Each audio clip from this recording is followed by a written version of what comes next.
on my first step ever. I'm so honored that today on the virtual studios of my first step ever, we have a person, a human, who is testament to what we have been talking all about in this podcast since many episodes about building that conviction in one's own goals, one's own dreams, stories, and actually taking those actionable steps to achieve it. Now, the most and the difficult part is the hardest part is those many unseen nights, days, and those feelings that no one has really seen before we have really made it. So today, I am extremely honored that on this podcast, we've been graced by the presence of Australia's pride, a former Australian Paralympic swimmer, the gold medalist, all the way from Sydney, Australia, Matthew Levy. Matthew, welcome on my first step ever. Yeah, thanks for having me. It's really great to be part of the podcast and excited to be delving deep into some of the stories and some of the journey that I've been on to date. I'm extremely happy and also very, very curious today because I believe that we are going to be, talking to someone who has cultivated that mindset that can tell that person that you can do anything that you want in your life. And this is exactly we would want our listeners to really cultivate in their own journey as well. So Matthew, anyone who knows you, and I think a lot of people who are listening from us from Australia and even globally, they already know that who you are and what honor that you have brought to your own country, but more than that, to your own self as a human and to human race in terms of having that kind of mindset. And as I think a lot of information over the internet says that like fine wine at the age of 33, you are getting better with the age. The reason we have a context with the age is so that we can actually see your journey and understand that at what particular timeline in your life, what did you go through. And as we all know that you had a very challenging beginning to your life, but from there, from the very get-go, from 2000s when you met in the world of swimming, you knew that you found something that is here to stay for you. And as we know, at 5 Paralympic Games from 2004 to 2020, you won the 3 gold, 1 silver, and 6 bronze medals. Now, that is amazing. Today, we're going to understand how did you really become the person that you are today? Because you're not just a gold medalist swimmer, you are also an ambassador. You speak about inclusion and well-being. You are a celebrated author and you're doing much more than that. So Matthew, please take us through your early childhood days. We would love to understand the kind of people that you were surrounded with, the mindset of the people that you were surrounded with while you were growing up. I started life pretty early. I was born at 25 weeks. I had a bleed on the brain in the first couple of days, which caused cerebral palsy, which is a neurological condition which affects how the messages from the brain get to the muscles. So things like putting toothpaste on toothbrushes, unscrewing bottle lids, running, I guess everything kind of that a lot of people take for granted isn't easy and wasn't easy throughout my early years. And as a consequence of issues happening early on in my life, I became vision impaired or legally blind, so I can see about 2 meters centrally and have no peripheral vision. So it was really hard growing up, and I think, difficult, but I think for me it was really thanks to my parents who instilled those values and beliefs in me early on. And for me it was really thanks to, I guess, them introducing me to swimming early on in my life as a form of therapy, and I was able to start swimming really early on, even before I could walk, to be able to help move my arms and legs and be able to get the muscles moving. And early on I remember doing one of my first swimming races out at the site of the Sydney 2000 Olympics and Paralympic Games, and I remember clearly doing one of my swimming races, at the time barely making 50 meters, and I remember distinctly going off and playing with my friends on the play equipment. And this particular time I remember not remembering that there was a going home time and a time to get back on the bus and go back to school, and I was stuck out of the Sydney Olympic Park, which is host of the Sydney Olympics and Paralympic Games. And back then we didn't have any social media, no Instagram, no Facebook. Didn't have a mobile phone, but I had around 20 cents in my pocket to call my parents and let them know that I was safe. And that story really stuck in my mind throughout my journey, because it really taught me a lot about goals and mindset and perseverance. And basically the end of that story, cut a long story short, is I needed to get home. It was around 70 odd Ks from my house, and I needed to work out which was whether I should go left or right or straight ahead. And needless to say, a lot of wrong turns later, a lot of asking questions of strangers, and blank looks from the general public. But eventually I was able to get home some 3-4 hours later, but it taught me a lot about goals, mindset, and perseverance, and something that I always think back to when I'm having a tough time, because we all have those memories of ourselves getting lost in the shopping mall or on the way home from school as a kid.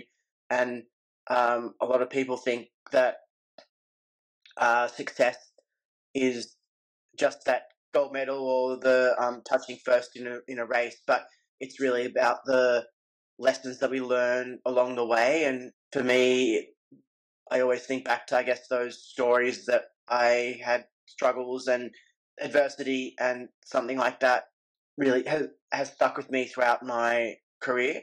And for me, it was, I guess, the start of understanding what it really meant to set goals and have a mindset to focus on what you want in life. Because at that particular time, I needed to get home some way, shape, or form, and I needed to work out how to get there, and I needed to work out how I needed to break down whether I needed to go left, right, straight ahead, what bus, what train.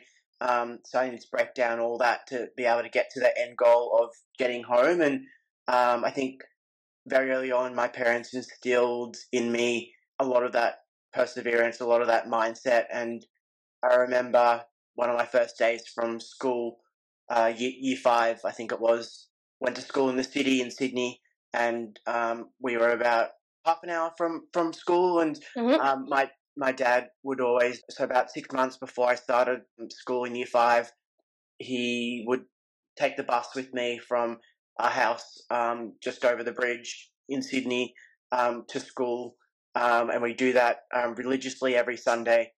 So I knew what I was doing before at the first day of school, and that I was able to be comfortable in going to the bus stop, getting off the bus at the right bus stop, walking to school, and making sure I was going in the right gate and that kind of stuff. So I think it was instilled in me very early on, and for me, I guess it kind of helped in a situation in Beijing in 2008, where I thought I'd done everything possible to do what I wanted to do in my swimming races, but I ended up finishing the games in 2008 in Beijing with no medal, no personal best. I didn't swim the way I wanted to swim, and it was really about looking at myself in the mirror and really kind of realizing that I wasn't putting the best effort in what I was doing, and I wasn't putting my best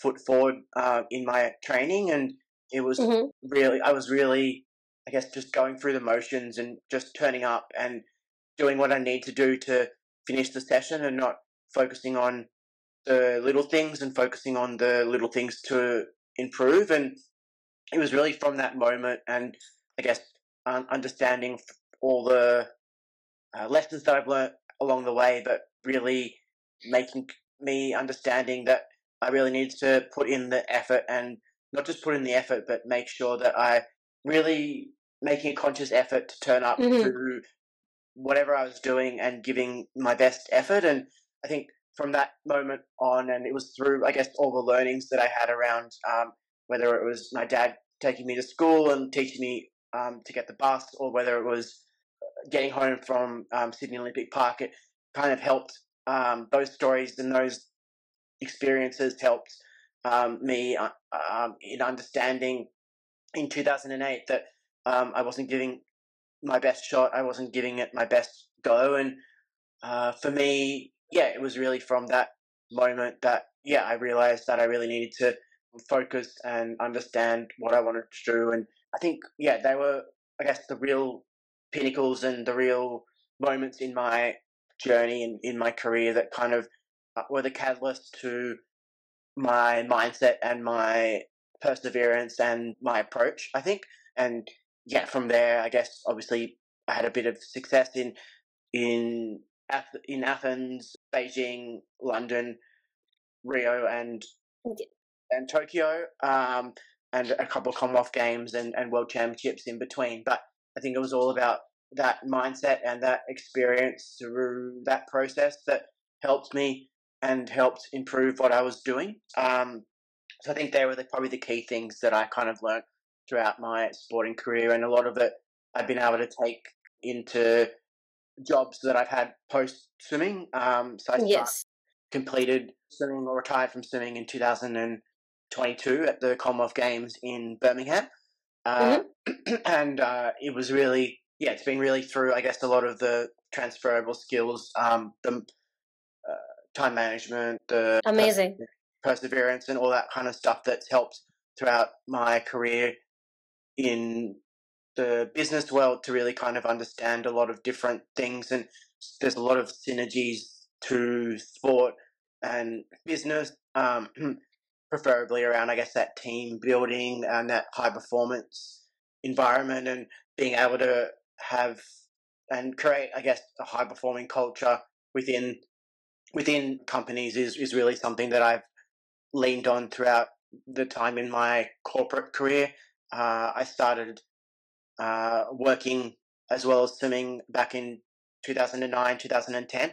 And Mm-hmm. it's been really great to be able to understand what I've learnt from sport and put it into business, and really kind of share those lessons throughout my journey in different through different companies, and throughout different experiences. And I think there's a lot of transferable skills in the sporting Absolutely. world.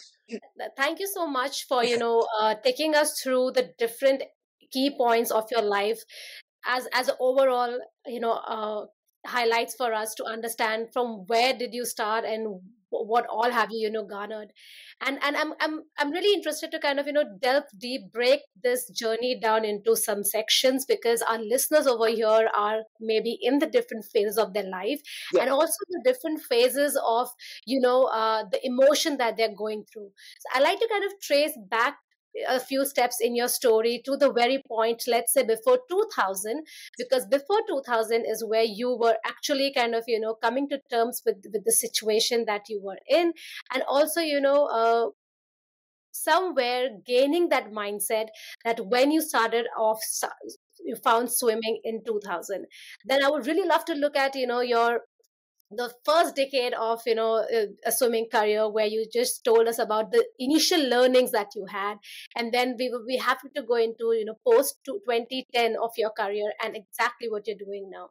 So if we can trace back to your early 2000, before 2000s, as you mentioned that often a lot of us, we are in a different situation, and we always question that why me, why why don't I have this particular thing? Why am I not born rich? Or why can't I get this particular person or into a particular university? We have so many questions in our head, and we feel that sometimes we are put in a situation that we can't really control and can't do anything about. So coming back to your initial, childhood days and your situation, when you were in a situation where you had no control about, how did you start building that mindset, or what did really help you build that mindset that this is what it is and that you have to start building on this from here? Did you ever question why me? many times I guess I had a lot of setbacks in the early days, and I think it was always about being action orientated and really kind of focusing on what I can control. And I think for me, whether it's in sport, whether it's in work, whether it's in life, it's at the end of the day we can only control what we can control. We can't control what the person next to us is doing, what the organization next to us is doing, what a colleague is doing, but we can control how we react, what we do, and how we implement it into our lives. And it's really important to, not just from a sporting sense, but from a everyday sense and a work sense as well. It's controlling what we can control, and it's controlling our knowledge, it's controlling how we do things, how we operate, and what we can do to better ourselves. I think that's probably the biggest thing that I've learnt throughout my sporting career and throughout my early childhood. Prior to 2000, was really about controlling what I can control, and not worrying about, I guess, that outside noise. Yes, there's obviously self-doubt, there's second guessing a lot of the time when you're competing, but it was really about working and understanding that I needed to train for a particular goal and I needed to train for what I wanted to do. And that's one thing that I can control, and all the other stuff just, you hope it falls into place. But if it doesn't, then it's just about reassessing and understanding what you can do better next time. So I think the biggest lesson that I had through those 2000 years, those pre-2000 years, was really controlling the controllables. And at the end of the day, it's only me that can do that. And it's really important to make sure that I was present in what I was doing and how I was operating. Matthew, first of all, thank you so much for, being so candid and opening up to the most personal experiences of your life. But for all my listeners who are with us still at this point in time, as you can see, you can understand, what the first step is actually to accept the situation that you're in. That's the first step. And that's what comes through Matthew's story. You have to be accepting of what things are, but then be ready to work on the goals that you want to set for yourself, change things for yourself, and you have to take the action. One amazing thing that Matthew mentioned, that you can only control what you can control and focus on the things that you can control. There's no way that you can, make anything better which is out of your control. So what's the point of thinking about it? And today we have Matthew doing all that amazing things, being the most amazing Paralympic swimmer in the last few decades that he is. And what we see is that, Matthew, what I know is that, as in the case of the vast majority of Paralympic swimmers, you found the pool as part of a kind of a healing process, more therapeutic for moving your body. So I like to kind of know that, how were you introduced to swimming, and why and what made you started liking it? I was introduced really early on because learning to walk and crawl and stuff was impossible or very, very difficult. So it was really a form of therapy. Hydrotherapy was, I guess, the first approach to swimming that I took, and it was really through that exercise and understanding that it was actually good for my body that is where it started. And definitely wasn't, I didn't enjoy it early on. It wasn't until Okay. 2000 that I watched people with far worse disabilities than myself in the 2000 Paralympic Games. And that's kind of where I got that burning desire to want to do something more than just doing it for health and fitness. And that's kind of where I got that competitive desire to want to swim more and improve and have goals and that kind of stuff. And I think I still always remembered why I started and why I wanted to do it, but I guess the kind of a different goal in mind post 2000. And I think why I competed for so long was really because I always remembered why I started and why I did it in the first place. And I think for me, it was always that self-improvement and that health, and that was my purpose. Not so much the gold medals and the success, but I think that was secondary. But it was really about improving me as a person and improving how I can move in and outside the water. So, Matthew, if we would like to kind of, get a peep into your mind around that time in the early 2000s, in that entire decade, there has been a lot of ups and downs. I would say mostly ups. But as you are constantly, reminding us of the fact that it was not easy for you to be in the game to begin with, and you did feel that you could be in the competitive space, but as you mentioned, beginning was not that easy. Could you take us through an example, or maybe an instance when you first start, when before your first Paralympic game ever? How did you train yourself, or if there was any sort of self doubt, or cold feet that you got before your first Olympic ever? How did you really make that mindset up that this is what I want to go for?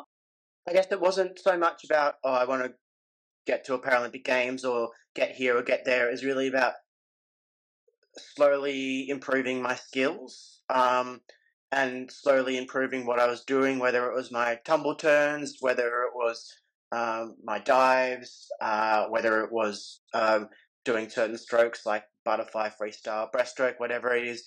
So it was a small, slow progression. And yeah, it was bit by bit improving, because, yeah, like I said, you can't control what the other people are doing. So I didn't know how fast everyone else was, and all that kind of stuff. So it was really about making sure that I was continuing to improve little by little, along the road to 2004 Athens Games. And yeah, every session was an opportunity to continue to improve on the skills that I was gaining. And yeah, it was really about looking at every day as a new opportunity, and not so much worrying about what I couldn't do, but understanding what I could do and how I can get better at the things that I was doing on the road to Athens, or to that competition that I was going to. Interesting, because definitely we know that what really happened around that time, and the gold medal that you won, the medals that you had won to begin with, to the start with in the Paralympics games over there. But as you mentioned in your story very early on when we started off chatting, that around 2008, if I've got that right, that there was one of those competitive time when you were swimming, that it did not go according to how it used to be for you, according to the standard that you had set for yourself. And that was a very big learning for you. If you could please take us through that particular time, your mindset, what was the learning, and how did you make it work for you in the next decade of 2010 to begin with? Yeah, so the learning of that was really not taking anything for granted. I think that was the biggest learning that I had. And yeah, from the next decade, it was really about uh, not so much trying harder, but working smarter, and training smarter. So focusing on my turns, focusing on my dives, not just turning up and doing my dives and doing my turns. It was really about focusing on how I can get better and what I can do to improve, and asking questions and using people that I had around me, like my parents, my friends, colleagues, coaches, whoever I trusted, and sought advice from to help improve what I was doing. Because I think the biggest and most important thing for me that I've learned out throughout my career is everyone has their own different experiences, and it's really important to use people's experiences to your advantage, and understand that everyone's different. But we can learn so much from everyone that we meet and everyone that we come in contact with along the way. And I guess that's why things like this podcast are really important, because it really gives people a different perspective on life and on their own journey, and makes them think. So I think the biggest thing for me was perspective, and understanding not so much what I needed to do, but how I needed to do it. And yeah, just going on the journey and making sure I changed, I guess, the mindset and changed my approach. This is an amazing point that you have made right now, Matthew, that it is not about what have to do, but how I have to do something. That is what one should focus their time on. And I really love the fact that you mentioned about, time and again, this is an important factor that's coming up for anyone who's listening to us. It's really not about comparing yourself with other people, because everyone has different abilities, and you have come in with unique abilities to live the best version of yourself, to do your best. And if you keep running in the race of comparing yourself with others, and yes, it's very difficult to not compare yourself with others, especially in your own industry, in your own sector. But everyone, I mean, you would definitely know by doing that uh, at this point in time, that it has not really served anyone. So, Matthew, before we go ahead, and I think we are almost close to wrapping up this episode, given your amazing journey, I still have a few more questions left. But before that, I would like to ask you quick advice to our young listeners today who are listening to us, who have probably made it in the past, but maybe there came a point where they have failed as well, and now they're finding it extremely difficult to get up again and make that move. What would be the one piece of advice that you will give at this point in time? Um, don't underestimate the opportunities that are in front of you. I think it's very easy to let things slip by, but I think every opportunity that you get presented with is an opportunity to improve. So I think it's important to not let that go to waste, and make sure that you are ready for, I guess, that next step, and ready to be able to take that opportunity, because it's really important.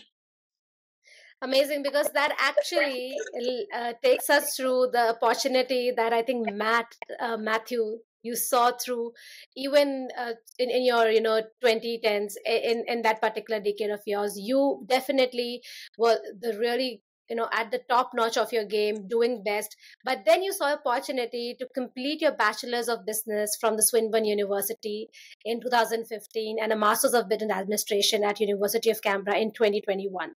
Now, I would definitely like to understand, where did that thought come from being a child who's really, trying a medium, a medium through swimming to, gain that physical movement, and trying their own best to create a life of their own, to at this point in time in their life, where they're taking a leaps and bounds, not just in their own profession, but also getting yourself up with the business side of the things. How did that happen for you?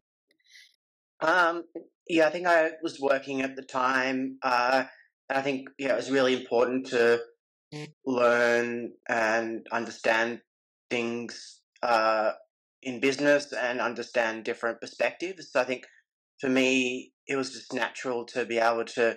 I think I started with a bachelor diploma of marketing, and then went into a bachelor of business, and then from there, MBA. And I think for me, it's really great to get that grounding and that theory.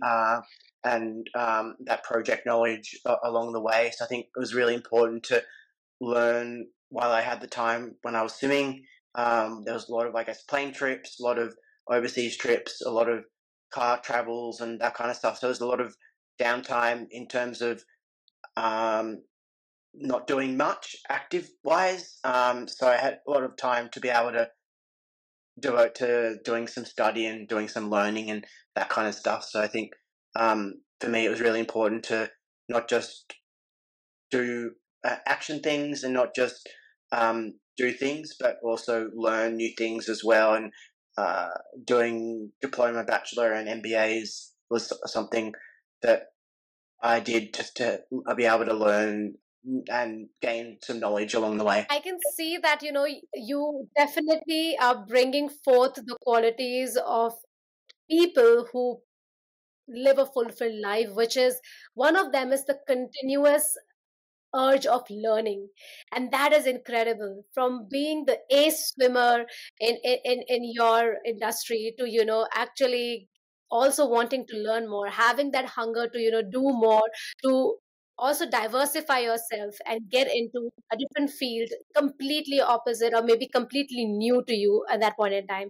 So thank you so much, Matthew, for taking us through your journey. It is a vast journey, and I hope that I've been able to take our audience through, and you as well, on a very interesting journey of completely getting into your mind to understand why you did what you did, how did you get that courage, and when you did fail, what did that teach you, and how did you keep moving forward. Now, just to kind of wrap up this episode, I know that in the year 2020 you wrapped up your amazing Paralympics decade over there.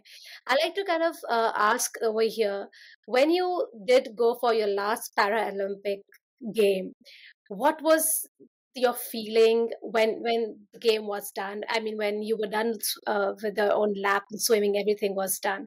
What what thought or a feeling were you left with then? I think it was a feeling of satisfaction, a feeling of no regret. I think it was really a feeling of those two words, because I think I didn't look at when I started my first went to my first Paralympic Games. I didn't think that I was going to go to five, 3 or 2 or whatever it was. It was really about wanting to improve and wanting to get better, and wanting to, I guess, learn more, understand more. And I think for me, my last games didn't feel like my last games, but it was really a proud moment and euphoric moment, I think, were the two words that I could probably describe. But I think there wasn't any sadness, there wasn't any regret. It was just, happy to be a part of something really amazing and really humbling experience. Not a lot of times you get to go to 5 Paralympic Games. Absolutely. And it was with some really great people along the way, and people that I've learned a lot from over the years. So I think for me, it was all about experiencing different things in my life, and going to the 5 games, I experienced a lot of different things from different people, and I think that's all we can do in life. It's really about the experiences that we get along the way and that we make for ourselves. But I think it doesn't go without hard work and dedication. But I think the biggest thing we can learn in our life and in the journey of life is the experiences through different people and the experiences and understandings along the way. And I think that's the beauty of these type of podcasts and the podcast that I'm on today as well. It's experiencing different things, but also understanding different people's journeys. This is such a winning attitude, Matthew, to be grateful and happy of what you have lived or what you're living and what that has left with you inside. So, for all my listeners, if you have stuck through with us till now, I think you can see this, that if an innings, you complete an innings in your life, that moment should be of a happy moment, a proud moment, a satisfaction. Hopefully, that is for you, so that you be grateful for what you had, but always look for the next chapter. And I can't be so happy and to share this, that Matthew went beyond and now he's doing much more than that, adding to the community. And he's also an author to an amazing book that tells us 7 easy steps to reach where we want. So thank you so much, Matthew, for being on this podcast. And I want to wrap up by asking you, I read somewhere that your goal is to be happy. So if you can give our listeners top 3 tips very quickly on how can one be happy. The biggest thing to be happy is to have a passion, believe in yourself, and never give up. I think are probably the 3 biggest things. That's amazing. And what an amazing note to wrap up this episode on. And as I always request our guest speakers to leave our listeners with a quote or a saying that they really resonate with. Enjoy life and be happy. That's So amazing because being happy is so important. Having that fun element brings so much ease and relaxes and calms our mind that it actually makes things clear for us to see and take next big decisions. So, thank you so much, Matthew, for being on my first step ever. This is completely my honor to host you on my first step ever, to have a chat about you, your incredible, never giving up mindset. This has been such an honor to host. If you're interested to know more about Matthew and what he's been up to, please, I will leave all the links in the show notes. Do follow him. Thank you so much for being on my first step ever.